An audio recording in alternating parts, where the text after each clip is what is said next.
But without further ado, thanks again for the opportunity for me to talk about plants.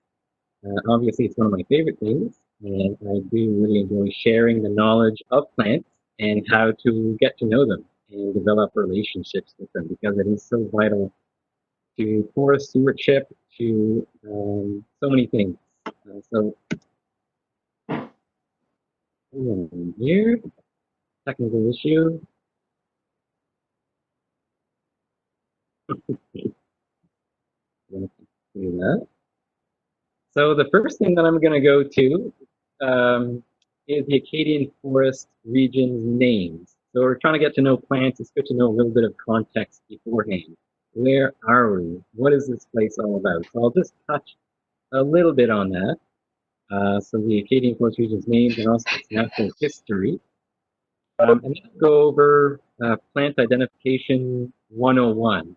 So where would you start? If you wanted to get to know plants, or maybe you do know plants and you want to get a little bit further ahead with them to help you with all kinds of different things. There are all sorts of reasons to get to know plants, and I'll go over those later.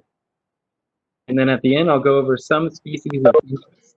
So mostly common species, species at risk, and what you would call rare species. I do have extra slides on the Acadian forest region, so I just have those on standby in case you have any questions about those.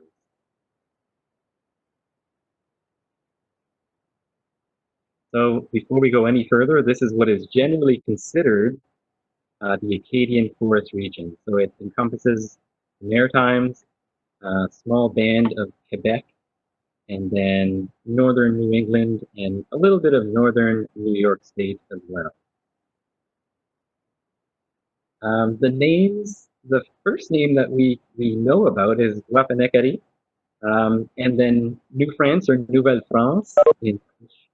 And then Acadian Forest sort of came later, and lately you see different names like New England Acadian Forest or the Northern Appalachian Forest. But these all generally refer to this region, what you saw on the map in the previous slide.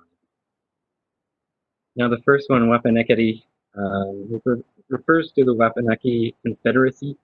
So these are 5 groups, pretty closely geographically similar to the Acadian Forest region that I showed you on the map. And the name roughly translates to Dawn Land People. And if you apply that to the forest, then it could mean the Forest of the Dawn.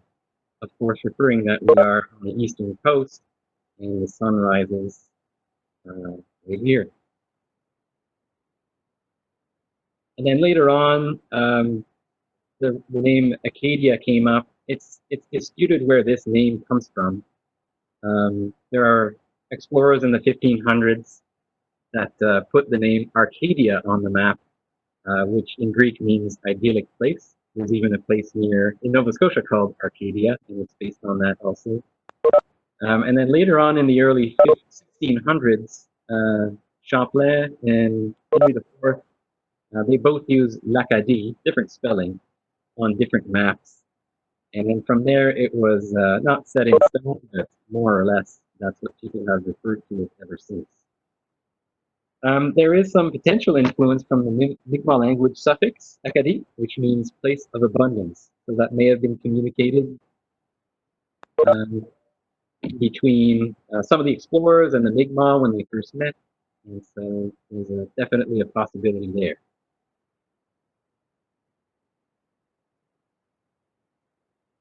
You might have seen biome maps, and you might have wondered why the Acadian forest region isn't on the biome maps.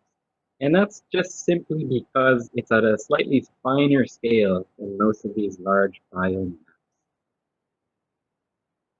And so that's how we'll be looking at the Acadian forest today. Again, that's what it looks like. That's what most people agree the Acadian forest is.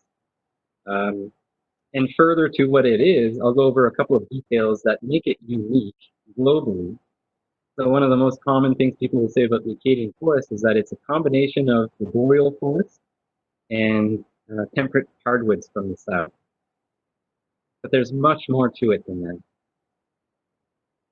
This area is also all glacially derived soils, meaning there were kilometers of ice here, and they crushed and ground up all the soil. And then once the ice left, we sort of started from scratch. And so that's noticeably different than areas further south, where the soils never went through that process. Next, we have a lot of moisture, especially relative to most of the North American continent. So in the form of rain, but also lots of fog and snow measured. Another key attribute is that lightning is relatively rare, especially compared to, again, much of the rest of the continent. And a key stat to remember, we had a couple of fires a few weeks ago, more than a couple, but that 99% or more of fires in this province are started by people. So what's rare is the ignition source. If a fire does start, you can probably imagine with all of our dry weather right now, it could be a large size. It's more the ignition source that's quite rare. And so that leads into the discussion about how rare fires are. I won't go into the details of exactly how rare they are exactly here, but relative to other regions, fires are rare. And then last but not least, this area is quite windy, being close to the coast in the North Atlantic-ish. So again, compared to most of the rest of the continent, we have a lot of wind. So that causes a lot of blow down and fallen trees, or more so than other places. And I mentioned this one earlier, is that the people here in the past and in the present have been connected by what we consider their homeland. And that connection is definitely, in this case, was based on languages, but also there's no doubt it was based on ecological knowledge as well. And an example that I like to go to, I think Shalyn is listening, so we've got a little bit of this from her, is that a species like white birch, you just wouldn't find any further south in this region. And if you were to go further north, they wouldn't grow quite as large. So this local knowledge of how to use large white birch trees, in the form of canoes or bows or shelters or making fire. That's just one example of many, many thousands or even millions of different connections that the people had and still have to the landscape. And so we cannot forget people's connection to land and how the land and the people affect each other.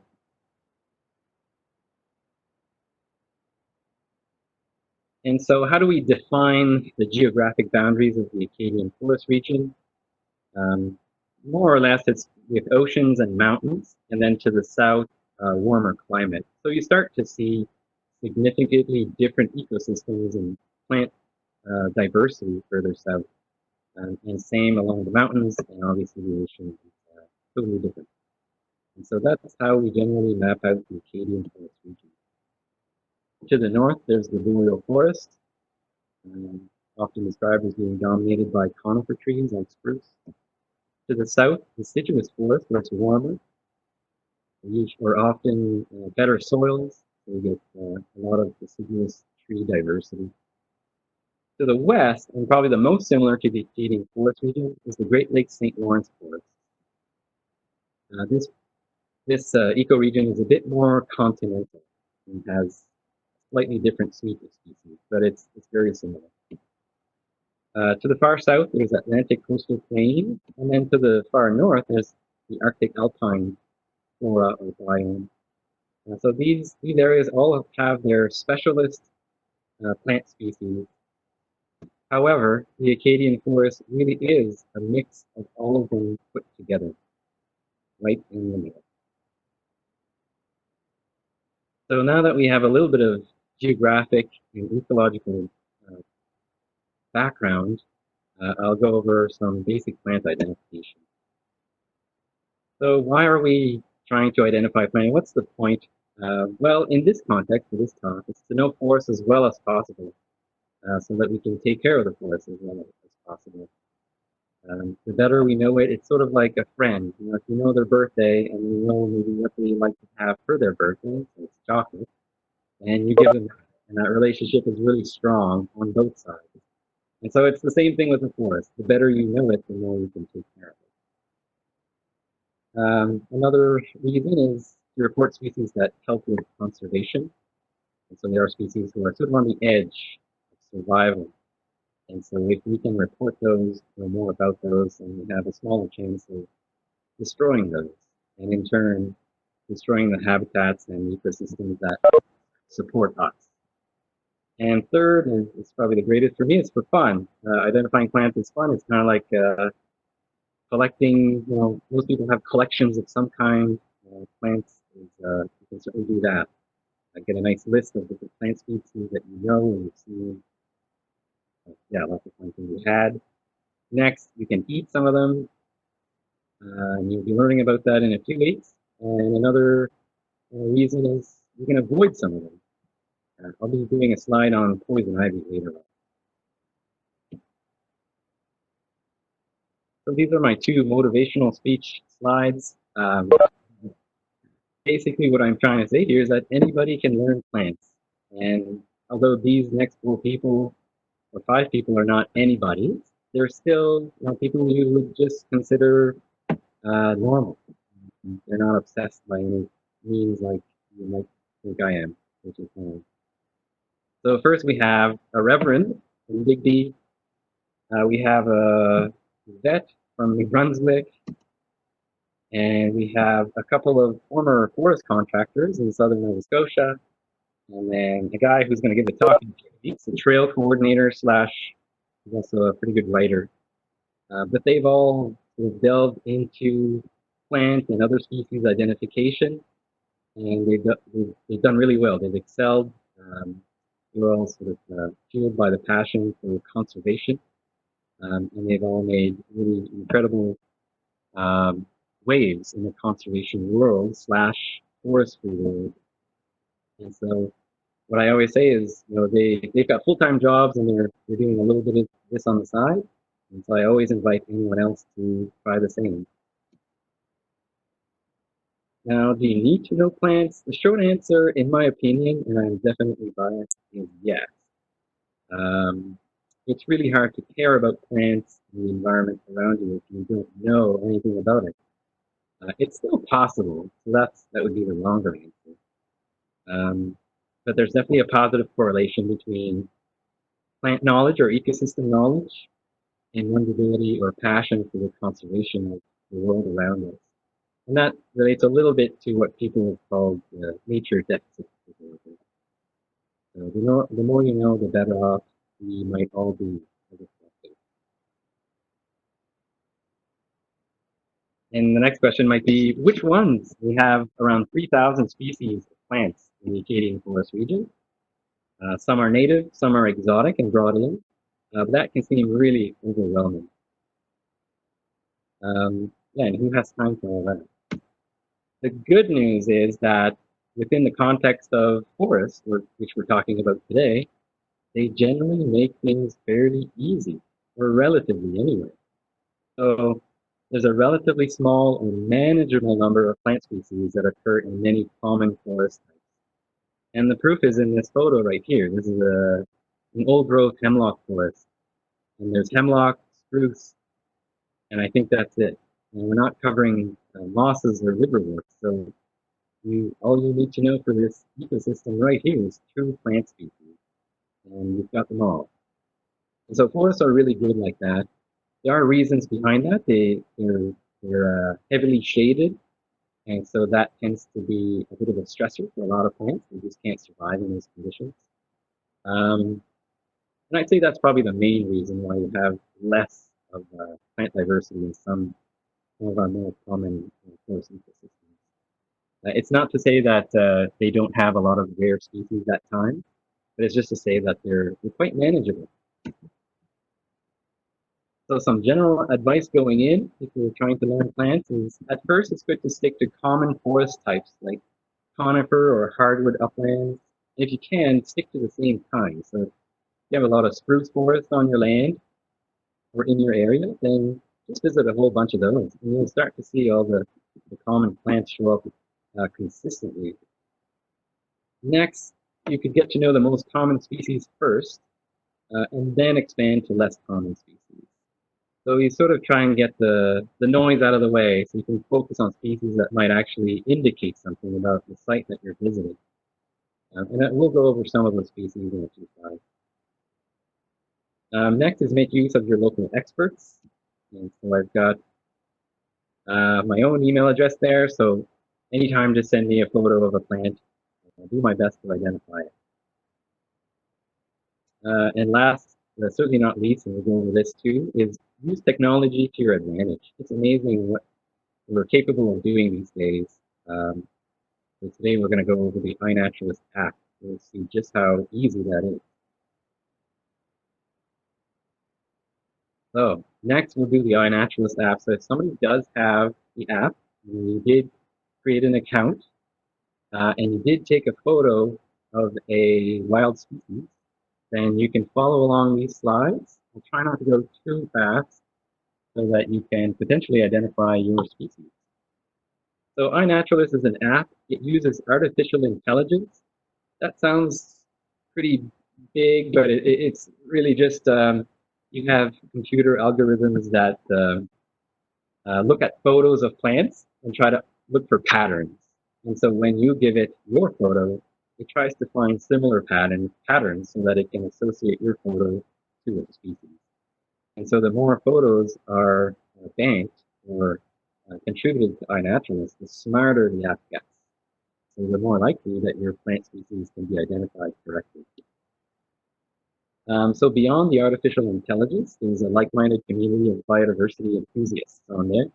So people who will go look at your observation and say, yes, I think you're right about what you think it is. Or no, maybe try looking at this group of plants. Maybe it's one of those instead.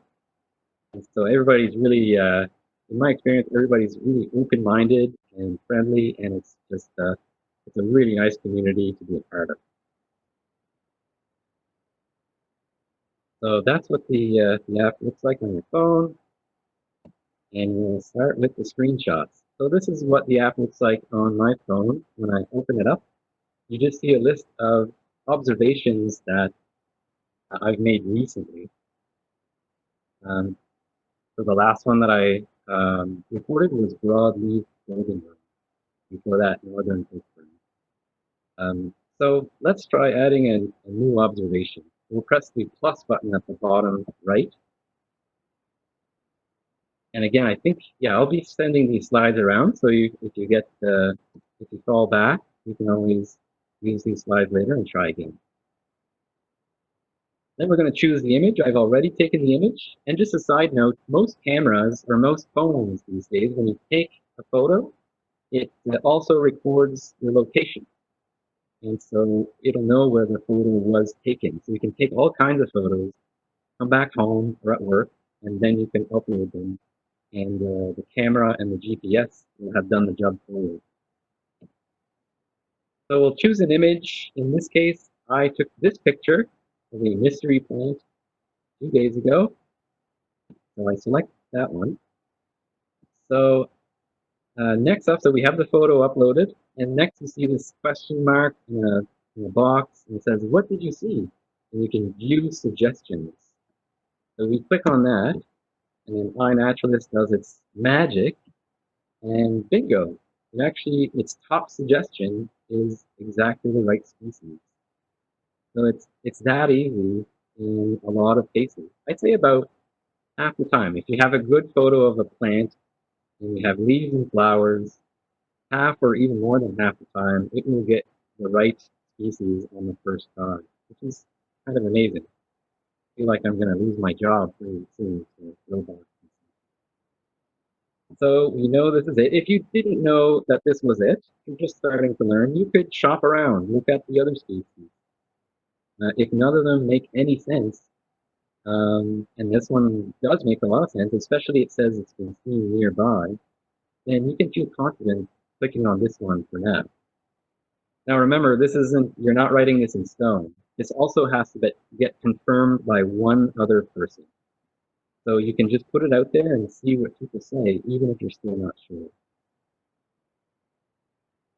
So I clicked on this starflower, and you can see the photo of it. You could browse through photos. You can also see where it is known to occur in the world.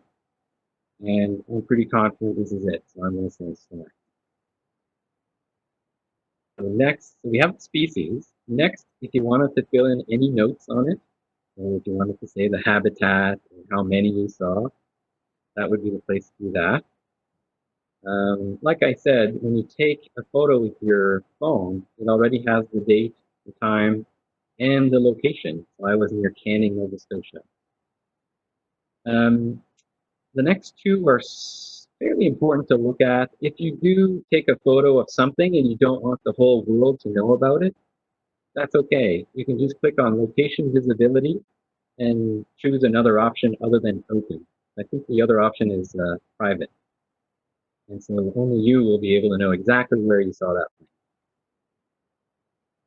And then the last one, if you're taking photos in your garden or indoors, like at indoor plants, um, you can check this box to say that it's a cultivated or a captive specimen. And that can be important in case you have something that would otherwise be called rare in the region. If you say that it's in your garden, then biologists will know, oh, okay, that's a planted variety in a garden. It's not this rare species that's out in the wild that we have to go and study. So that's an important one to have a look at. And so we finish all that. It's all done. Now Starflower is at the top of our checklist where we first started to look at the data. If we click on it, then we can look at the information again, like the location. And also if we click on these little dialog boxes, it'll show you that this is, I called it Starflower. So this is me saying, I think this is Starflower. However, this is where someone else will come in and either agree or confirm my observation, or say, well, no, I think it's actually this other thing. And so this is where you can have good productive discussions on what you think a species might be, correct identity. Sometimes you just get people chiming in saying, hey, great photo. And so that's so next, I just checked out iNaturalist on a web browser. And you don't even need to be signed in for this. You just go in iNaturalist.ca and you search for a species. In this case, I just searched for anything in Nova Scotia, and I just zoomed into where the starflower observation was that I made. So we're pretty close to Canning, or we're close to Cape Split, so we're in the northern part of Kings County here. But what's interesting here is that you can see all the other observations that other people have made. And in total, there's 180,000 observations made in Nova Scotia so far. Not just of starflower, but of anything. You can actually see different colors. So green means plants. I actually forget what all the other colors mean, but there would be different groups of species, whether it's blue or pink, but I mostly just do green. Another interesting stat for Nova Scotia is that 6,600 species have been reported through iNaturalist. And in total, there's over 5,000 observers. So I would be one of those, and yeah, you can just imagine there are 5,000 others just contributing to iNaturalist, which is great. And it's mainly great for, well, it's great for two reasons. It helps you learn plants, but also your data through iNaturalist goes to the Atlantic Canada Conservation Data Center, or at least most of it, as long as it's open and it's been confirmed as a species and the ID is correct. And it goes to them, and then they disseminate it to governmental agencies, to the community co-op, community forest co-op. And then, other examples might be an Acadia student researcher doing research on a specific species. And then the examples are really endless. This data is quite powerful and can help a lot of conservation-based or biodiversity-based work in Nova Scotia and beyond. So not only are you learning plants and you're collecting, a list of plant species, but you're also contributing to conservation of biodiversity. All right, so let's get to the plants. So species that I mentioned that would be interesting for forest stewards, it's a common species, especially if they can indicate something for you, so if they communicate something about the site to you. Species at risk, which includes formally protected species, and then species of conservation concern, aka what most people would call rare species. So first, common species, and I'm just going to go through these fairly quickly. I definitely invite you to go over them again if you do want to get to know the more common stuff out there. I've got 10 species pictured here, and they're pretty easily the most common species in Nova Scotia and most of the Acadian region. And I've started with the most common first. The wild lily of the valley is probably the most common species in the entire forest region, and not too far behind is bunchberry. So I won't go over details in what makes these unique in terms of how to identify them, but just if you print these slides and bring them out to the woods, you'll definitely see these species, and they're fairly easy to identify. So I invite you to do that.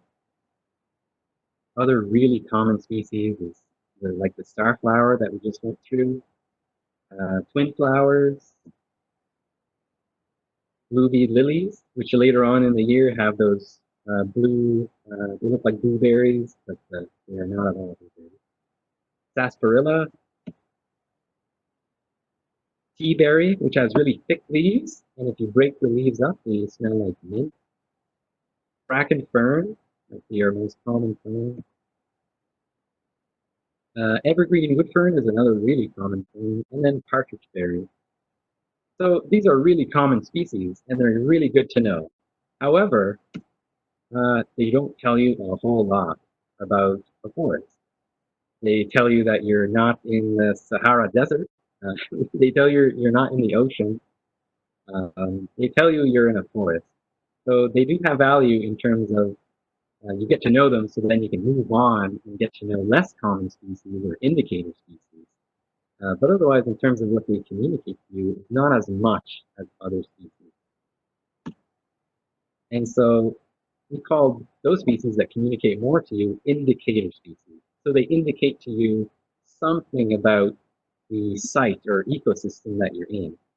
And a couple of classic examples include Christmas fern on the left and lambkeel on the right. So Christmas fern loves to grow in nutrient-rich or fairly rich soil, under shade, and not a whole lot of moisture. So a fresh or dry site. And so we're really narrowing things down. So if you see Christmas fern, you know all of that about your site instantly.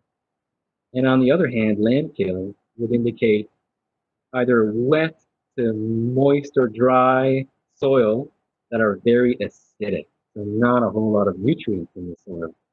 And lambkeel does tend to prefer an area that's been disturbed a little bit, whether it's slow down or even a fire. They tend to do well with disturbances. Other examples would be like fly honeysuckle, which prefers medium to rich soils, usually maybe moist to dry. Lady fern would be similar, but usually in a site that's a little bit more wet. Not to say that the site would be wet, but just more towards um, moist or slightly wet soil.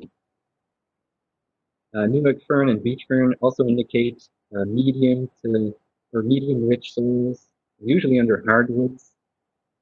And so all these plants tell us different things about sites. And finally, poison ivy, which I figured I should include in here just so everybody's ready. So identification for this one is 3 leaves, often shiny in the spring, often red in the fall. The side leaflets have or can have teeth only on one side, so they look a little bit lopsided. Not many species do that. And it's often a vine or a creeping plant, almost always. And then they also have indicative properties, which a lot of species do once you get to know them. So they like to grow in wetlands or moist lower slopes, sometimes in open rocky slopes. And they also indicate that you might get a rash.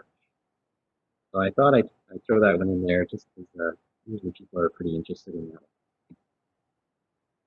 But in terms of how they indicate site properties, I've often used an edotopic grid in the past. So the grid works on nutrients and moisture.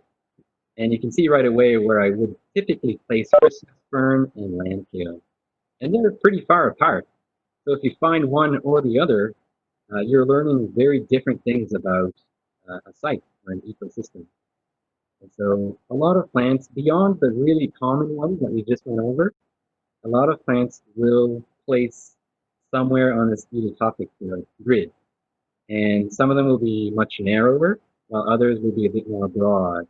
And that basically just means if they're narrow, then they have much more specific indication properties.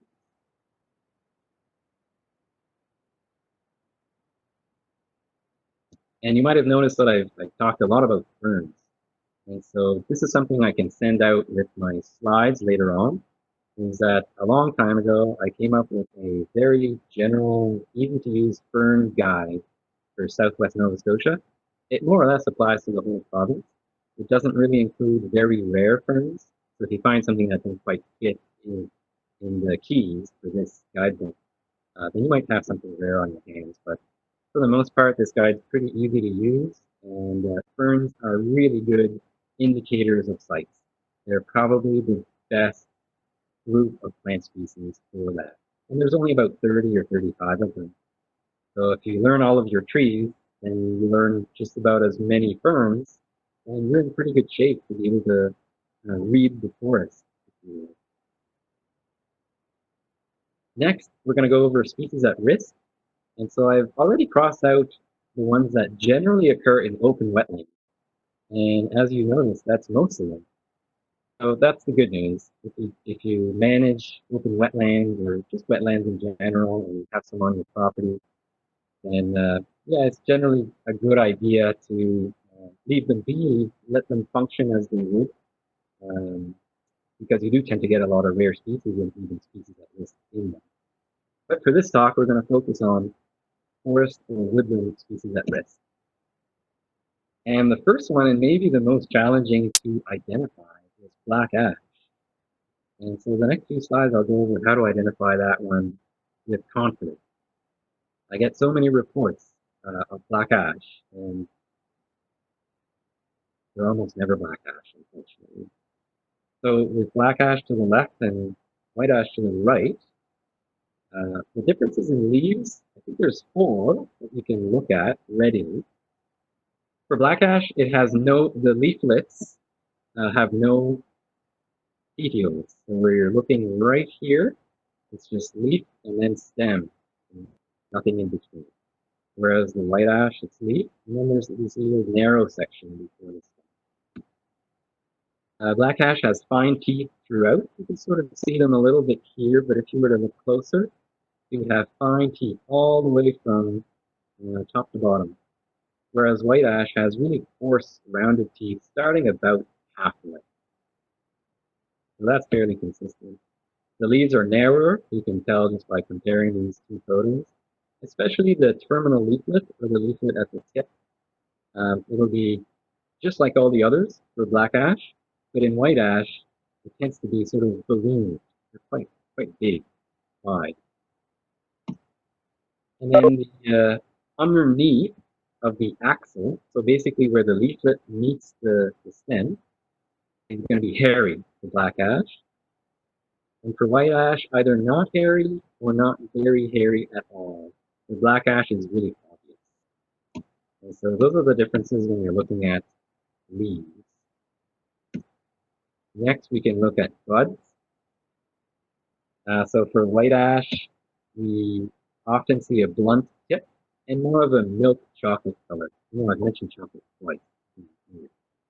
And then for black ash, we've got a much more pointed tip and a sort of a dark chocolate color. And it's good to look at a few different buds just to get an average. If you look at one, it might not be enough to really tell you a whole lot. But if you look at a few, you'll start to see the differences between the two. So that one is fairly reliable. I've heard the whole thing of white is tight and black is flat. I don't think it works that well here in Nova Scotia because our black ash trees tend to grow a lot slower.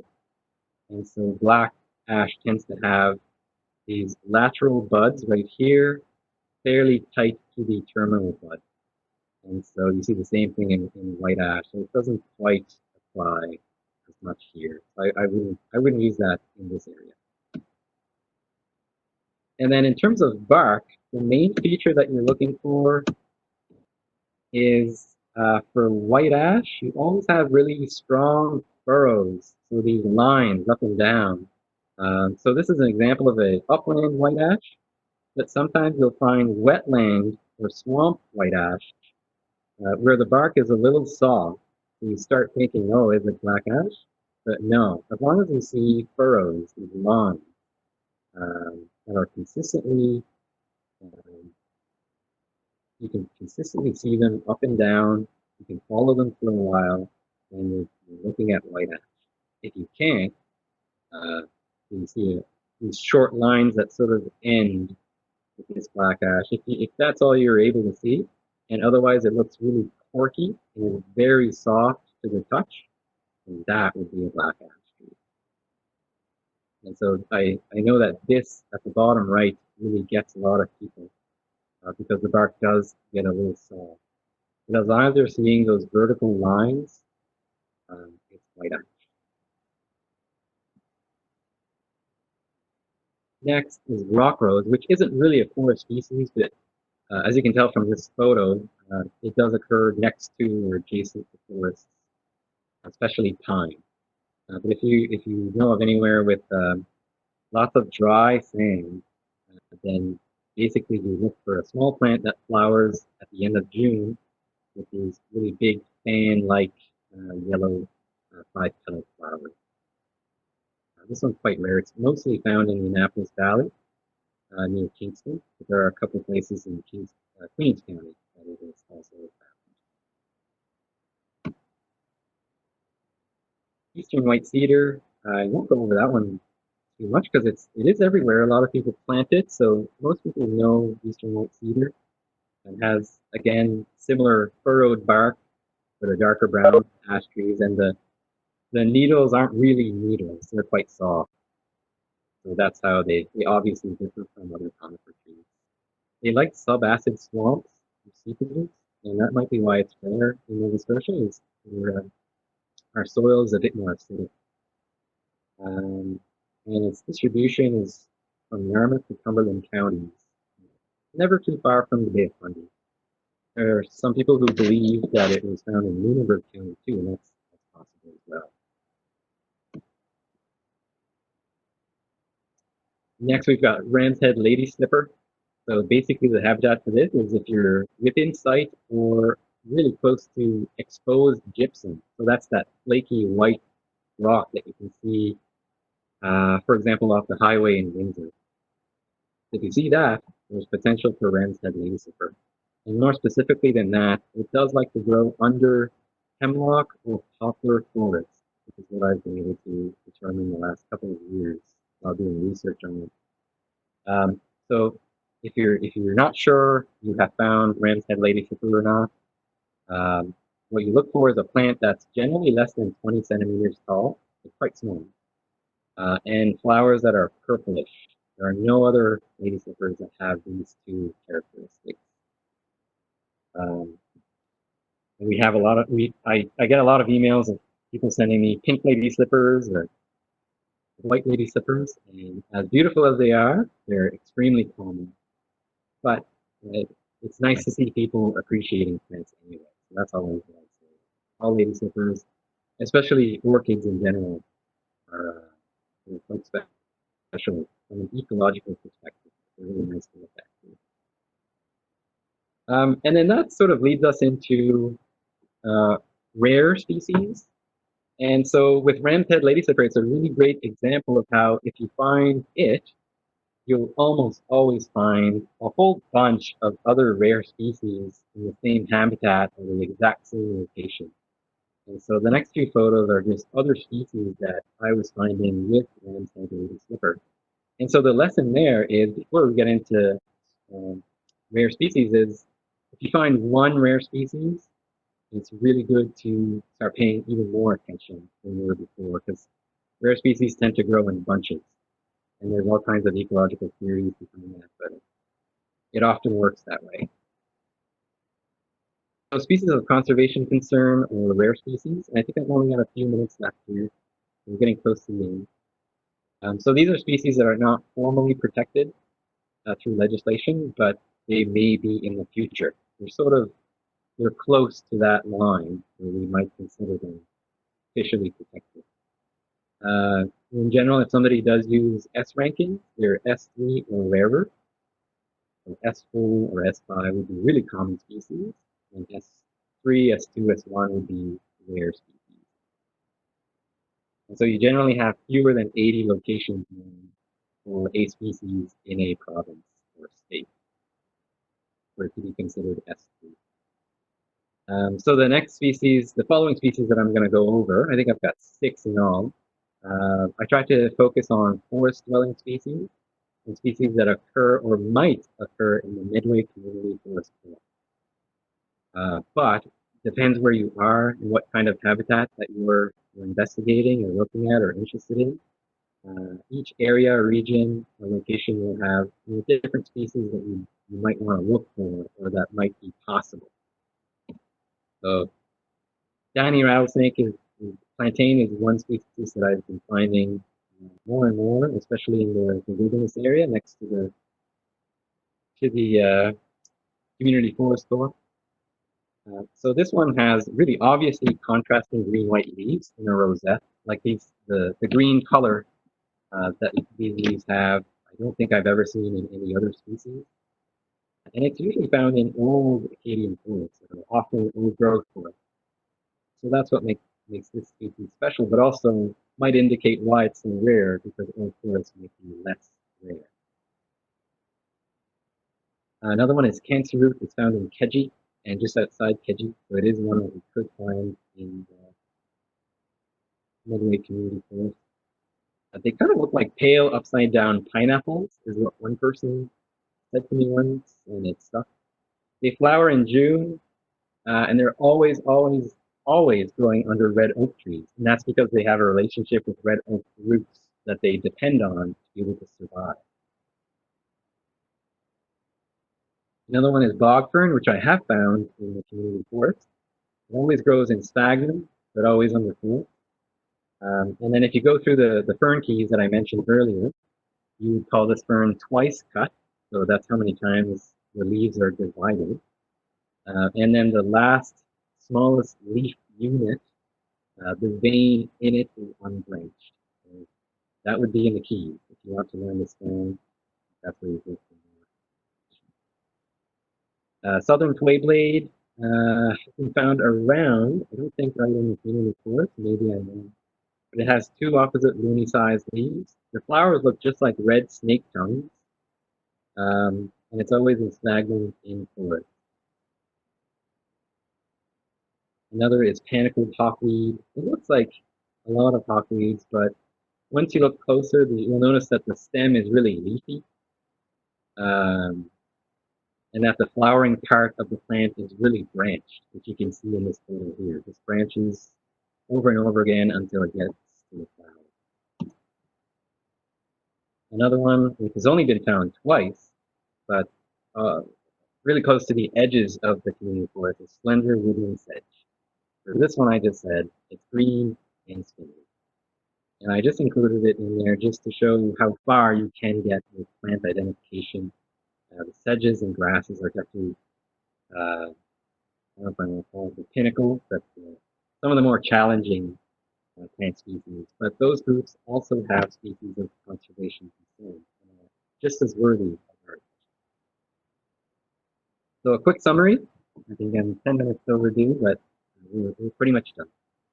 The Acadian Forest region is a unique place, and we need to take care of it. Knowing plants is generally a good thing for everyone, but also for everything involved. Knowing just a few species is infinitely more powerful than not knowing any. Technology has made plant species identification fairly easy, as you saw, and of course, tons of fun. We will need more plants and fun. And with that, I just wanted to thank the community forest for allowing me to talk about plants for 50 minutes, and also the herbarium for allowing me to have a job that promotes plants in general, and allows me to do stuff like this. And of course, everybody for watching. Thanks again. And I think I'll be fielding questions now. All right. Thank you so much for that presentation. It was very informative and it was really cool looking at the iNaturalist app. I think that'll be a very useful tool for people who want to get into plant ID. So our first question is, so Michael is wondering about the differentiation between boreal and Acadian forests. So the regions of northern Guysborough County, so the Mulgrave Plateau ecoregion, tend to present as more boreal, especially where his dad's property is located. So this may be due to forestry practices in decades prior, but he'd like to know if there are species or other more specific characteristics that he can take note of to study the forest wetlands on his dad's land. He's already accumulated a collection of iNaturalist observations on the land. All right. That's a really great question, and it's one that I get every now and then. And I guess I would fall back on the slides that I talked about, how different the Acadian forest is from the boreal forest, but essentially the Acadian forest contains elements of the boreal forest. So it's not so much like picking one or the other, but it is a bit of a one ecoregion sharing attributes from another. Having said that, you can find fairly boreal-like ecosystems all over the Maritimes and across the Acadian forest region, really. And so if you're trying to call something boreal or Acadian, or with boreal or Acadian attributes, then boreal would be something that is dominated by spruce, black spruce, white birch, jack pine, trembling aspen. So those are boreal species. They mostly, distribution-wise, they go all across Canada, all the way to Alaska in some cases. And so they're very true to the boreal forest. However, if you start seeing species like, I've spent a bunch of time in Guysborough County, and I was finding a lot of really nice yellow birch, red maple, old growth hardwood forests. Or if you're along the St. Mary's River and you find a hemlock old growth forest or things like that, then you're much more into what people would consider more pure Acadian forest types. And so you can often draw the line between those different forest types, even in a small area on a piece of land. But one of the things that makes the Acadian forest so unique is that they'll often share a lot of the same elements. And that's another part about knowing a lot of species, is that you can go beyond the trees and get to know some of the plants on the ground, which can give you a bit more of an indication of whether you're in something that's a bit more boreal or a bit more Acadian or something a bit more deciduous or even coastal plain. We have all of those elements in this area. But some examples of the species that you would find in like more of a boreal-like forest would be basically most of the really common plants that I listed that weren't very good at indicating much. So if you see a ton of those and not a whole lot, then there's a good chance that you're in a forest that looks fairly boreal. Right. Thank you so much. So we have another question. What kind of soil is pyrola associated with? And what is the very fragrant, very early white violet with narrow purple stripes? Okay, so for the pyrola, it's not so much the soil type I find for pyrola, they have really specific relationships in the ground with different fungi. And although most plants do, pyrola are even more specific. They're a little bit more fussy when it comes to those relationships. And so you'll find them in a variety of different soil types, as long as those soil types have the fungal partners that they need. And so it's a bit of a tricky question, but often if you find one pyrola, you'll find maybe a couple of species in one place. And that's because the soil is really healthy and has the right fungal partners that pyrolas need. It's a very similar situation with lycopods or ground pine, that group of species. They tend to be a little bit fussy when it comes to who they match up with in the soil. So if you find one, you'll often find multiple species just in a small area, and then you just won't see them again for acres and acres. And but yeah, both can be um, in a variety of soils. They're never in soil that's too wet uh, or soil that's deprived of absolutely all nutrients, but anything else is fair game. And then the second question, the species is probably Viola McCloskeyi, or it's called small white violet, which is really handy and an easy name to remember. But they often grow along uh, moist forest floors or along brooks, that kind of habitat. All right, great. Thank you so much. So one last question. Um, are there any introduced ash that have very similar twigs to black ash? Yeah, so the focus of this presentation was forest plants. So I didn't include the European ash, which does look a lot like the black ash. So if you're in an area that's close to houses or urban areas like towns and cities and villages, wherever, then you should always be attentive for potentially seeing European ash and thinking that it's black ash. So the differences between those is that um, European ash leaves, the teeth they're a little bit bigger and more serrated. They're not quite as fine. Um, and then the buds, which is usually how I identify them because I see them a lot in town. I'm in town way more in the winter than in the summer. But the winter buds for European ash are even more pointy and they're a sooty black color. Like think of a cast iron wood stove, like really, really dark black. And so with that, you can separate the two species. The um, bark looks much more like white ash, so it doesn't have forky, non-furrowed bark. It's somewhat furrowed. It looks a bit like Norway maple. It doesn't quite match our species here, but you can also learn it from bark as well. Just not as familiar with the bark. Okay, great, thank you. So we have another question. Sure. Would the provincial government be able to use iNaturalist observations to help determine core habitat for rare species? Yeah, absolutely. So, like I said in the slides, the iNaturalist observations can and do get snatched up by the Atlantic Canada Conservation Data Centre.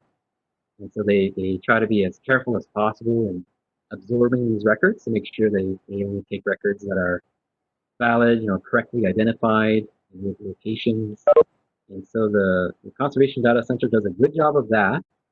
And then in turn, the provincial government gets that data. And so if the provincial government was trying to determine core habitat for rare species, then absolutely they would have this data at their disposal, along with, I think the Conservation Data Center has about 1.5 million records for species in the maritime. So it's a good database. It can always get bigger, and that's why I always encourage more use of things like iNaturalist. Great. So we have two more questions. Just so great. So this one's kind of a fun one. What is your favorite plant or tree in the Acadian forest?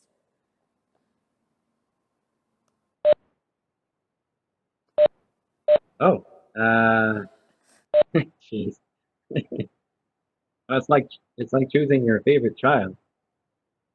Uh, One of my go-to answers in the past has been high bush blueberry, which occurs in the wild in Nova Scotia. Not a lot of people know that, but it occurs in the wild in the southern part of our province, so around Digby, Yarmouth, Shelburne. And the reason that it's my favorite plant is that even before I knew anything about plants, I just have a lot of fond memories going out with my mom and dad and brother and sister collecting blueberries, and then my mom making blueberry pie. So I didn't. I really appreciated the blueberries, but I didn't even know anything about them. So it was just some good memories attached to blueberries. All right, great. Um, so one last question. I think I'm going to kind of summarize this one.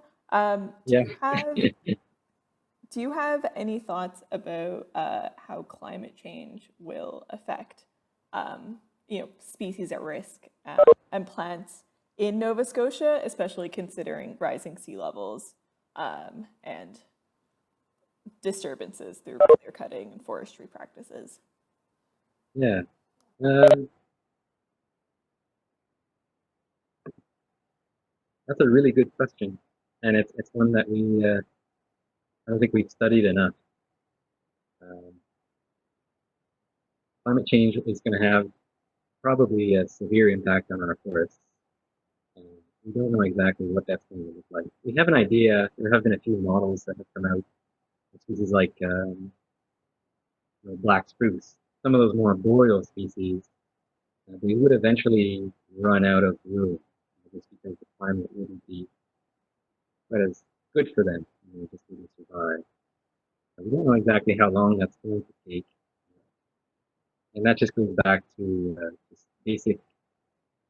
our basic knowledge of species altogether.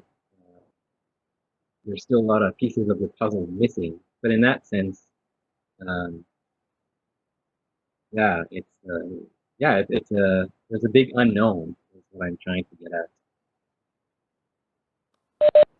There's a couple different schools of thought in terms of what we could do about it. Um, so plant migration is one of them. So human-assisted plant migration. So should we be bringing in species that are found further south so that we're ready for climate change?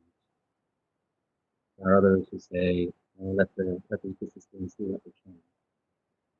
If we bring anything else, it would be considered exotic or invasive. So there's a lot to think about when it comes to climate change and forests. Um, and yeah, I guess the bottom line is that we just don't know. So in the world of conservation, the sort of precautionary principle is often what is suggested or hoped for or encouraged. So that, I that's I lean on that fair amount, just in terms of trying to reduce our footprint, trying to do things that emit less CO2 in the atmosphere, and all of the things that we're trying to do, but maybe not doing as well as we should. Uh, yeah, that's a pretty long-winded answer.